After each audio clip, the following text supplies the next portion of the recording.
രാഷ്ട്രീയ കേരളം ഉറ്റുനോക്കുന്ന തിരഞ്ഞെടുപ്പാണ് നിലമ്പൂരിലെ തിരഞ്ഞെടുപ്പ്. ഉപതെരഞ്ഞെടുപ്പ് എന്തായാലും തീയതി പ്രഖ്യാപിച്ചിട്ടുണ്ട്. അത് ജൂൺ 19 അതിലിപ്പോൾ ഏറ്റവും പ്രധാനപ്പെട്ട വാർത്തയായി വരുന്നത് ആ തെരഞ്ഞെടുപ്പിൽ BJP മത്സരിക്കുന്നില്ല എന്നാണ്. അങ്ങനെ മത്സരിക്കാതിരുന്നാൽ ആർക്കാണ് അതിൻ്റെ ഗുണം? അതൊരു വലിയ ചോദ്യമാണ്. BJP എനിക്ക് തോന്നുന്നു കഴിഞ്ഞ 2 തവണകളായിട്ട് നിലമ്പൂരിൽ BDJS ആണ് മത്സരിക്കുന്നതെന്നാണ് എനിക്ക് തോന്നുന്നത്. ഈ അടുത്ത കാലത്ത് മരിച്ചുപോയ ഭാസ്കരപിള്ള എന്ന് പറഞ്ഞ അവിടെ ഒരു വലിയൊരു സംരംഭകനുണ്ട്. അദ്ദേഹത്തിന് നിരവധി വിദ്യാഭ്യാസ സ്ഥാപനങ്ങളൊക്കെ ഉണ്ട്. ഈ ഭാസ്കരപിള്ള സാറ് മഞ്ചേരി ഭാസ്കരൻ നായർ, ക്ഷമിക്കണം പേരതാണ്, മഞ്ചേരി ഭാസ്കരൻ നായർ. ഭാസ്കരൻ നായർ സാർ അവിടെ മത്സരിച്ചിട്ടുണ്ട് മുമ്പ്. അപ്പോൾ ഈ BDJS മത്സരിച്ച അവസരത്തിൽ അവിടെ ഒരു വലിയ മുന്നേറ്റമൊന്നും ഉണ്ടാക്കാനായില്ലെങ്കിലും കുറച്ച് വോട്ടുകൾ പിടിക്കാൻ സാധിച്ചിട്ടുണ്ട്. അങ്ങനെ വോട്ടുകൾ പിടിച്ചതിൻ്റെ ഫലമായിട്ടാണ് ഈ 2021 ആര്യാടൻ ഷൗക്കത്തിന് അവിടെ പരാജയം ഏറ്റുവാങ്ങേണ്ടി വന്നത്. എന്തായാലും 2016 2021 അവിടെ CPMന് ഒരു ചെറിയൊരു വോട്ട് ബേസ് ഉണ്ട്. അവിടെ കുറച്ച് വോട്ടുകളുണ്ട്, പ്രവർത്തനമുണ്ട്. CPM പ്രവർത്തനമുള്ള ഒരു സ്ഥലമാണ് നിലമ്പൂർ. അതിൻ്റെ കൂടെ ഈ അൻവറിനെ, PV അൻവറിനെ പോലൊരാൾ വരികയും, അൻവർ ശരിക്കും ഒരു കോൺഗ്രസ് കുടുംബത്തിൽ നിന്നുള്ള ഒരാളാണ്. ഒരു കോൺഗ്രസ് ബേസ് അൻവറിനുണ്ട്.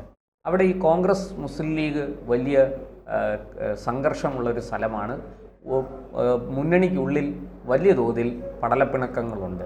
ആര്യാടൻ മുഹമ്മദ് ഉണ്ടായിരുന്ന കാലത്ത് തന്നെ അവിടെ ഈ മുസ്ലിം ലീഗും ആര്യാടനും പലപ്പോഴും ഏറ്റുമുട്ടുന്ന കാഴ്ച നമ്മൾ കണ്ടിട്ടുണ്ട്.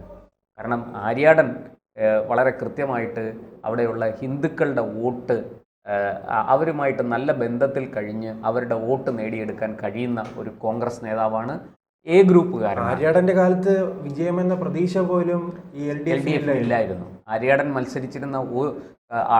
മത്സരിച്ചിരുന്ന കാലയളവിലൊക്കെ CPM അവിടെ ഒരു മത്സരത്തിന് പോലും നിൽക്കാതെ, പാല അങ്ങനെ ചില മണ്ഡലങ്ങൾ എല്ലാ കാലത്തും ഒരു നേതാവിൽ തന്നെ. കൊട്ടാരക്കരയും പണ്ട് അങ്ങനെ ആയിരുന്നു. ബാലകൃഷ്ണപിള്ള കൊട്ടാരക്കരയിൽ നിന്ന് നിരന്തരം ജയിച്ചുകൊണ്ടിരുന്ന, കൊട്ടാരക്കര എന്നാൽ ബാലകൃഷ്ണപിള്ള, ബാലകൃഷ്ണപിള്ള എന്നാൽ കൊട്ടാരക്കര. അതുപോലെയാണ് പാല എന്നാൽ മാണി, മാണി എന്നാൽ പാല, പുതുപ്പള്ളി എന്നാൽ ഉമ്മൻചാണ്ടി, ഉമ്മൻചാണ്ടി എന്നാൽ പുതുപ്പള്ളി. ഇങ്ങനെ ഒരു നറേറ്റീവ് ഉണ്ടായിരുന്നു. അതുപോലെ ഒന്നാണ് നിലമ്പൂർ എന്നാൽ ആര്യാടൻ, ആര്യാടൻ എന്നാൽ നിലമ്പൂർ എന്നതായിരുന്നു ഒരു കാലത്തെ ഒരു ചൊല്ല് തന്നെ. പക്ഷേ അതിന് 2016 ഒരു വലിയ മാറ്റം ഉണ്ടാക്കാൻ LDFന് സാധിച്ചു, CPMന് സാധിച്ചു. അന്ന് ആദ്യം അവർ ചെയ്തത് ഒരു പൊതുസമ്മതനായ ഒരു വ്യക്തിയെ അവരുടെ തന്നെ മുന്നണിക്കുള്ളിൽ നിന്ന് കണ്ടെത്തി, PV അൻവറിനെ പോലെ ഒരാളെ, ഒരു കോൺഗ്രസ് പാരമ്പര്യമുള്ള ഒരാളിനെ കൊണ്ടുവന്ന് ഇടതുപക്ഷ സ്വതന്ത്രനാക്കി നിർത്തി. അങ്ങനെ PV അൻവർ ആ തിരഞ്ഞെടുപ്പിൽ അട്ടിമറി വിജയം നേടി. അവിടെ ആര്യാടൻ്റെ പകരം ആര്യാടൻ്റെ മകൻ ആര്യാടൻ ഷൗക്കത്ത് അവിടെ മത്സരിക്കാൻ വന്നു. കിട്ടിയ അവസരം ഒട്ടും തന്നെ പാഴാക്കിയില്ല. കോൺഗ്രസിനുള്ളിൽ നിന്ന്, UDFനുള്ളിൽ നിന്ന് മുസ്ലിം ലീഗ് ആ സീറ്റ് എങ്ങനെയും അവർക്ക് പിടിച്ചെടുക്കണം എന്ന ആഗ്രഹമുണ്ട്.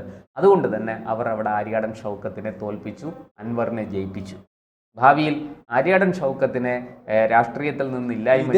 ഇതിന് സമാനമായ ഒരു സാഹചര്യം നാം മുൻപ് കണ്ടിട്ടുള്ളത് ഉമ്മൻചാണ്ടി സർക്കാരിന്റെ കാലത്താണ്. ശെൽവരാജുമായി ബന്ധപ്പെട്ട്. ശെൽവരാജ് അവിടുത്തെ MLA ആയിരുന്നു. അതിനുശേഷം അദ്ദേഹം രാജിവെക്കുന്നു.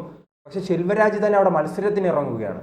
പക്ഷെ പിണറായി സർക്കാരിന്റെ ഭാഗമായി നിന്ന PV അൻവർ മത്സരത്തിന് ഇറങ്ങുന്നില്ല. അദ്ദേഹം പിന്നിൽ നിന്നാണ് ഈ കളിക്കാനുള്ള തീരുമാനം. അപ്പോൾ ഈ പുതിയൊരു രാഷ്ട്രീയ സാഹചര്യത്തിൽ UDFന് ആ മണ്ഡലം പിടിച്ചെടുക്കാൻ കഴിയുമോ? പിണറായി സർക്കാരിന്റെ 9 വർഷം പരിശോധിച്ചാൽ അറിയാം, ആ രീതിയിലൊന്നും ഈ കോൺഗ്രസിന് വലിയ രീതിയിൽ ഈ മണ്ഡലങ്ങളൊന്നും പിടിച്ചെടുക്കാൻ കഴിഞ്ഞിട്ടില്ല. ഈ കമ്മ്യൂണിസ്റ്റ് പാർട്ടിയിൽ ഇരിക്കുന്ന ഒരു മണ്ഡലം പിടിച്ചെടുക്കാൻ കഴിഞ്ഞിട്ടില്ല. പക്ഷെ അങ്ങനെ ഒരു സാധ്യതയാണോ ഇതിലൂടെ, അൻവറിലൂടെ കോൺഗ്രസ് നോക്കിക്കാണും? കോൺഗ്രസ് അതിനാണ് ശ്രമിക്കുന്നത്. കാരണം ഇവിടുത്തെ ഒരു വലിയ വിഷയം എന്താണെന്ന് വെച്ച് കഴിഞ്ഞാൽ, ഈ ഉപതെരഞ്ഞെടുപ്പിൻ്റെ ഫലം വരാൻ പോകുന്ന തദ്ദേശ സ്ഥാപനങ്ങളിലേക്കും അതുപോലെ തന്നെ നിയമസഭയിലേക്കും നടക്കുന്ന തെരഞ്ഞെടുപ്പുകളെ സ്വാധീനിക്കുമെന്ന് തീർച്ചയാണ്. കേരളത്തിൽ അതിശക്തമായ, നിലമ്പൂർ തന്നെ എടുത്തു നോക്കി അറിയാം. ഇപ്പോൾ ഈ അൻവർ കമ്മ്യൂണിസ്റ്റ് പാർട്ടിയിൽ കടന്നു വന്നതിന് ശേഷം ഇപ്പോൾ നിലമ്പൂർ ഭരിക്കുന്നത് LDF ആണ്. അതെ, ചിലപ്പോൾ ഈ ഇത്തവണ കോൺഗ്രസ് വിജയിക്കുകയാണെങ്കിൽ ആ മുഴുവൻ ചിത്രവും മാറും. അതിനുള്ള സാധ്യത നമുക്ക് തള്ളിക്കളയാവുന്നതല്ല. ഇവിടുത്തെ ഒരു വിഷയം, ഈ LDFന് ഇപ്പോൾ തോൽപ്പിക്കേണ്ടത് മുസ്ലിം ലീഗിനേക്കാളും കോൺഗ്രസിനേക്കാളും വലിയ ആവശ്യം അൻവറിനാണ്. കാരണം അൻവർ പറഞ്ഞ കാര്യങ്ങൾ, അൻവർ ഉന്നയിച്ച ആക്ഷേപങ്ങൾ, ആരോപണങ്ങൾ, അതൊക്കെ ശരിയാണ് എന്ന് തെളിയിക്കാൻ അൻവറിന് കിട്ടുന്ന ഒരു അവസരമാണിത്. അൻവർ സഹായിക്കുകയും അൻവറുമായിട്ട് ബന്ധപ്പെട്ട് നിൽക്കുകയും ചെയ്യുന്ന ഒരു സമൂഹം അവിടെ ഉണ്ട്. അവരെ കൃത്യമായിട്ട് അൻവറിന് കൈകാര്യം ചെയ്യാൻ പറ്റിയാൽ അത് LDFിനൊരു വലിയ വെല്ലുവിളിയായിരിക്കും. അല്ല, അതോടൊപ്പം തന്നെ ഈ BJP മത്സരിക്കുന്നില്ലെങ്കിൽ അൻവറിനേക്കാൾ എല്ലാവരും രാഷ്ട്രീയ കേരളം ഉറ്റുനോക്കുന്ന ആ ചേട്ടാ സൂചിപ്പിച്ച ഒരു 10,000-നും 20,000-നും ഇടയ്ക്കുള്ള ഒരു വോട്ട് ബാങ്ക് ഉണ്ടല്ലോ, അത് എങ്ങോട്ട് പോകുമെന്നത് നിർണായകമാകുമല്ലോ. അതും ഒരു പ്രശ്നമാണ്. അതെങ്ങോട്ട് പോകും? ഈ പറഞ്ഞതുപോലെ BJP അവിടെ ഇപ്പോൾ ഉപസമിതി കൂടി ചർച്ച ചെയ്യാൻ പോവുകയാണ്, ഒരു സ്ഥാനാർത്ഥിയെ നിർത്തണോ വേണ്ടയോ എന്നുള്ളത്. BJP സ്ഥാനാർത്ഥിയെ നിർത്താതിരിക്കില്ല എന്നാണ് ഞാൻ കണക്ക് കൂട്ടുന്നത്. BJP അവിടെ സ്ഥാനാർത്ഥിയെ നിർത്താൻ തന്നെയാണ് സാധ്യത. ഉള്ള വോട്ട് പിടിച്ചെടുക്കുക. അങ്ങനെ പിടിച്ചെടുത്തില്ലെങ്കിൽ അത് BJP വലിയൊരു ആക്ഷേപം നേരിടേണ്ടി വരും. പിണറായി വിജയനെ സഹായിക്കാനാണ്, LDFിനെ സഹായിക്കാൻ വേണ്ടിയിട്ടാണ് BJP അവിടെ ശ്രമിക്കുന്നത് എന്നുള്ള ഒരു ആക്ഷേപം വരും. ഇപ്പോൾ പ്രത്യേകിച്ചും ഈ പിണറായി വിജയനും മകൾക്കുമെതിരായ കേസുകളെല്ലാം കേന്ദ്രത്തിൻ്റെ കയ്യിലിരിക്കുകയാണ്. അതിൽ കൃത്യമായ നടപടികൾ ഉണ്ടാകുന്നില്ല എന്ന ആക്ഷേപം കോൺഗ്രസ് ഉന്നയിക്കുന്നുണ്ട്. അതിൻ്റെ വെളിച്ചത്തിൽ ഈ ഒരു LDF BJP കൂട്ടുകെട്ട് അല്ലെങ്കിൽ ഒരു അന്തർധാര അവിടെ ഉണ്ട് എന്ന് കോൺഗ്രസ് ആരോപിക്കും. അതിനെ മറികടക്കാൻ അത്ര എളുപ്പമല്ല. അത് ദൂരവ്യാപകമായ പ്രത്യാഘാതങ്ങൾ ഉണ്ടാക്കുകയും ചെയ്യും. പിന്നെ എല്ലാറ്റിനും ഉപരി നിലമ്പൂർ ഒരു മുസ്ലിം ഭൂരിപക്ഷ മണ്ഡലമാണ്. അവിടുത്തെ മുസ്ലിങ്ങൾ തീരുമാനിക്കും ആര് ജയിക്കണമെന്ന്.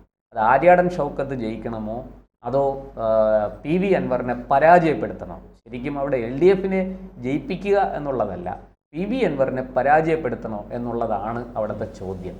PV അൻവർ പരാജയപ്പെട്ടാൽ അതിൻ്റെ അർത്ഥം അവിടെ LDF ജയിക്കും എന്നാണ്. PV അൻവറിന് ഒരു സ്വാധീനവും നിലമ്പൂരിൽ ഉണ്ടാക്കാൻ സാധിച്ചിട്ടില്ല. LDFിൻ്റെ ഒരു ഉറച്ച കോട്ടയായിട്ട് നിലമ്പൂർ മാറിയിരിക്കുകയാണ് എന്ന് തെളിയിക്കുകയായിരിക്കും അവിടെ LDFിൻ്റെ വിജയം കൊണ്ടുണ്ടാകുന്നത്. ഇവിടെ ഇപ്പോൾ നമുക്ക് കൃത്യമായിട്ട് അറിയാം, വർഷങ്ങളായിട്ട് അതൊരു LDF മണ്ഡലമല്ല. ഇപ്പോൾ 2016 മുതൽ ഈ പിണറായി വിജയൻ്റെ നവരാഷ്ട്രീയം ഉണ്ടല്ലോ, ഒരു പുതിയ രാഷ്ട്രീയ കൂട്ടുകെട്ടുകൾ. അദ്ദേഹം പണ്ട് EMS പറഞ്ഞതുപോലെ കോൺഗ്രസിനെ തോൽപ്പിക്കാൻ ഏത് ചെകുത്താനുമായിട്ടും കൂട്ടുകൂടാം എന്നുള്ളത് EMSൻ്റെ വളരെ വിഖ്യാതമായ ഒരു പ്രസ്താവനയാണ്. അതിൻ്റെ ചുവട് പിടിച്ചുകൊണ്ട് ഇപ്പോൾ ഈ LDF കോൺഗ്രസിനെ തോൽപ്പിക്കാൻ വേണ്ടി നമ്മൾ ഏത് ചെകുത്താനുമായിട്ടും കൂട്ടുകൂടും, അങ്ങനെ ഞങ്ങൾ ജയിച്ചിട്ടുണ്ട്, നിലമ്പൂരിൽ അങ്ങനെയാണ് ഞങ്ങൾ പിടിച്ചെടുത്തത്, കോൺഗ്രസിൻ്റെ കയ്യിലിരുന്ന മണ്ഡലം ഞങ്ങൾ പിടിച്ചെടുത്തത് അങ്ങനെയാണ് എന്ന് LDF തെളിയിച്ചു കൊടുത്തതാണ്, CPM തെളിയിച്ചു കൊടുത്തതാണ്.